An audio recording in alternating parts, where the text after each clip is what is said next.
Tollywood top stars Mahesh Babu, Allu Arjun, Vijay Devarakonda, Raviteja లాంటి వారు multiplex business లో భారీగా ఇన్వెస్ట్ చేస్తున్నారు.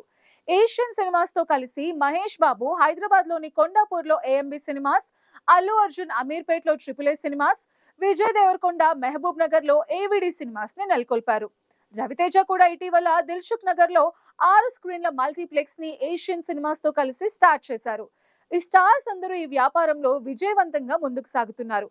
కానీ ఇప్పుడు కర్ణాటక ప్రభుత్వం తీసుకున్న నిర్ణయం టెన్షన్ కి గురి చేస్తోంది. కర్ణాటక ప్రభుత్వం లేటెస్ట్ గా ఒక ఆకస్మిక నిర్ణయం తీసుకుంది. మల్టీప్లెక్స్ లో సింగిల్ స్క్రీన్ థియేటర్స్ లో టికెట్ ధర 200 కంటే ఎక్కువ ఉండకూడదని ప్రతిపాదించింది. ఈ నియమం ఎక్కువ మంది ప్రేక్షకులను థియేటర్స్ కి ఆకర్షించే వ్యూహంగా చెప్తున్నారు.